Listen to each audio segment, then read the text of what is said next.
This weekend, the Danville Delegates Foundation is holding its annual event to raise funds in support of Parkinson's research and patient care. This year, the dinner will feature a presentation by Grammy Award-winning singer Linda Ronstadt about her personal story of living with Parkinson's. And recently, KTVU's Claudine Wong talked with Ronstadt about her life and how Parkinson's has affected it. Parkinson's limits your emotion a lot. I mean, I still have really good friends that are really stimulating to me, that are smart and funny and keep my brain alive, but it's the idea of just running out to a concert or running out to a movie. I have to really plan for it, you know, and if it's longer than an hour and a half or 2 hours, I can't do it. And if I have to sit in a theater seat, I can't do it. So my life is just way more limited. We will have Claudine's full interview with Linda Ronstadt tonight on the 10 o'clock news. And for more on this weekend's fundraiser, I'm joined by the co-founders of the Danville Delegates Foundation, Jim and Chris Edlund. Thank you both for coming in. Appreciate it. Thank you very much. We were talking in commercial break. You watched your father, your uncles, grandparents, aunts die from Parkinson's. With it, right. Describe, what was that like as a son, as a nephew? You know, I grew up with it from being 5, 6 years old. Remember my grandmother having it, and it's just something that we were used to seeing in our family. They called a wing of this hospital the Edlund wing because we had so many of my dad and his uncles and sister there. You just learn to live with it. You know, it's what led us to do this event and raise funds and try to look for a cure. You guys owned a jewelry store, Chris? We do. In Danville. In Danville. So how do you go from jewelry store to this amazing foundation here?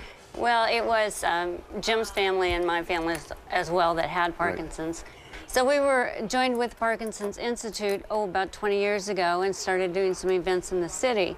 And then we thought, well, you know, we should do something in our community and give back to them. So we started it over in Danville. We started with a concourse car show on Sunday.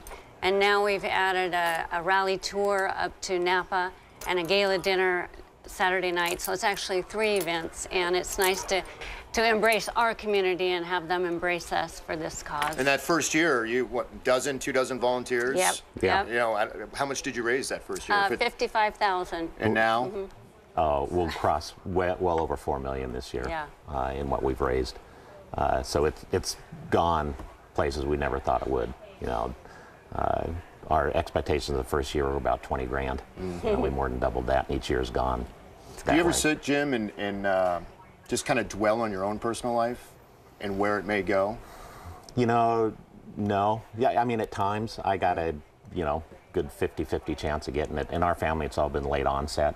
I have a great support group of family and great wife, and you know, you deal with it as it comes. You know, humor runs real strong in our family, and that held real strong with my dad and all his brothers all the way to the end. So, I mean, you can't think about what's coming. What about yourself, Chris? Do you ever just have those moments? Yes, sometimes thinking back to how my aunt and grandmother suffered from it. It's not a fun disease, and you die with it because it complicates your life so much more, and I do think about it, but we don't worry about it. We do what we can while we're here. What you do is raise money, right, and do what we can do ourselves in the community, because you're saying, I mean, we just don't get enough funding from the government to fight this. Absolutely. To fight Parkinson's, right? And the Parkinson's Institute is doing so much right now. I mean, they're getting closer. Much closer than they were last year at this time to figuring out how it starts, where it starts in the body, and hopefully finding a cure or stopping you in your progression, which is a huge gift to a Parkinson's sufferer. I mean, to see generations just kind of be affected, like your family, how rare is that? Well, it's pretty rare. Right? Yeah. You know, they say it's not hereditary. It certainly has been in our family. But you know, we've met so many great people with the disease. I mean, I don't want to make it sound this way, but we're almost blessed that we've got this in our family. No, I get that. Because it's opened up so many different worlds and introduced us to so many different people that are there to help and raise funds. Yeah, I lost my father to cancer, and sometimes, like, you know, you get angry at times, but it's like, you know, that was the path, and maybe in some strange way that makes me a stronger person, and I have done certain things in my life that maybe I wouldn't have done if I wasn't raised with a dad. So Absolutely. I do understand that. Thank you so much for all you guys do. The door's always open here, so anytime you want to come in, have a great weekend. We do have more information about the event this weekend on KTVU.com for you. You can look for it in the web links section right there under the Mornings on 2 tab. You can also find it, of course, on the good old KTVU mobile app. Jim and Chris Edlund, thank you again. Have a great weekend. We'll be right back after the break. Great.